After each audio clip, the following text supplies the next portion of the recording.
اعوذ باللہ من الشیطان الرجیم بسم اللہ الرحمن الرحیم۔ السلام علیکم ناظرین، آپ کا host Faisal Aziz but.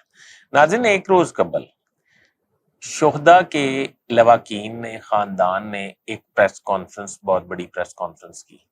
Us press conference کے مقاصد کیا تھے، اس پریس کانفرنس کے پیچھے کون تھا، اور آئندہ آنے والے وقت میں یہ لوگ کیا کرنے جا رہے ہیں، اور کیا یہ اپنے مقاصد کو حاصل کر سکیں گے یا نہیں، یہ آج میں آپ کو اپنے ویلاگ میں عرض کروں گا۔ ناظرین، میرا چینل سبسکرائب کر لیں، بیل آئیکن کے بٹن کو دبا لیں، میں آپ کا بڑا مشکور رہوں گا۔ ناظرین، ایک پریس کانفرنس آپ نے ایک روز قبل دیکھی ہوگی جس میں شہداء کے لواحقین جو ہیں انہوں نے پریس کانفرنس کی، جس میں انہوں نے مطالبہ کیا کہ ملٹری کورٹس، جو سپریم کورٹ کے 5 رکنی بینچ نے ایک فیصلہ دیا تھا کہ ملٹری کورٹس میں سیولین ٹرائل کو کالعدم قرار دے دیا تھا۔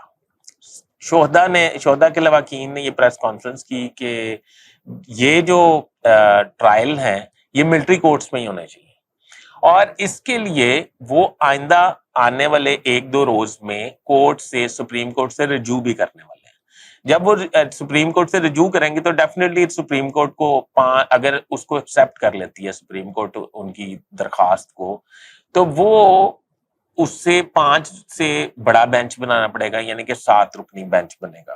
چلیں وہ علیحدہ بحث ہے۔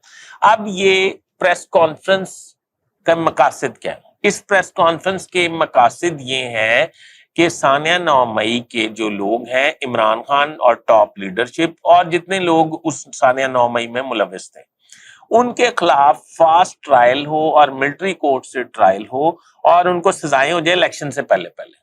الیکشن سے پہلے پہلے جب انہیں سزائیں ہو جائیں گی تو تمام سیاسی پارٹیوں کو بڑا اچھا راستہ مل جائے گا الیکشن لڑنے کے لیے، اور الیکشن لڑنے کے لیے جو راستہ مل جائے گا تو ان شہداء کی پریس کانفرنس کے پیچھے فوج نہیں ہے، ان شہداء کی پریس کانفرنس کے پیچھے پاکستان پیپلز پارٹی اور مسلم لیگ نون ہے۔ یہ جب سپریم کورٹ میں جائیں گے تو پاکستان پیپلز پارٹی اور مسلم لیگ نون بھی اس پٹیشن میں شامل ہو جائیں گے، کیونکہ ان کا یہ خیال ہے کہ ملٹری کورٹس میں اگر ان کے ٹرائل نہ ہوئے تو دوسری جو کورٹس ہیں، ٹرائل کورٹس ہیں، ان میں ہیئرنگ جو ہے وہ لیٹ ہوگی اور سزائیں نہیں ہوں گی، اور سزائیں نہیں ہوں گے تو وہ نااہل نہیں ہوں گے تو ان کا باقاعدہ طور پہ الیکشن میں حصہ لینا بڑا مطلب مثبت ہو جائے گا۔ جب مثبت ہو جائے گا تو پھر نقصان ہوگا، مطلب دوسری پارٹیز ڈیمیج ہوں گی۔ سروے کروا بیٹھے ہیں یہ، اس میں بھی ابھی تک پی ٹی آئی جو ہے وہ بڑی پر اچھی پوزیشن میں آ رہی ہے۔ ابھی ضمنی انتخابات میں بھی آپ کو پتہ ہے پی ٹی آئی بڑی اچھی پوزیشن میں جا رہی ہے، اس لیے مسلم لیگ نون اور پیپلز پارٹی مل کے یہ شہداء سے پریس کانفرنس کروا رہے ہیں، اور یہ پریس کانفرنس کے بعد پیر کے روز وہ پٹیشن دائر کریں گے، اور مسلم لیگ نون اور پیپلز پارٹی ان کا ساتھ دے گی یا اس پٹیشن میں شامل ہو جائے گی۔ یہ میری اطلاعات ہے،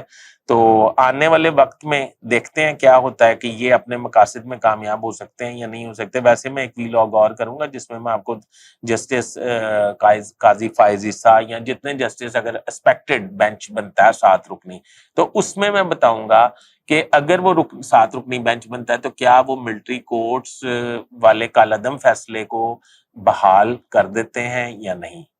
دیکھتے رہیے، مجھے اجازت دیجیے۔ فیصل عزیز بٹ، خدا حافظ۔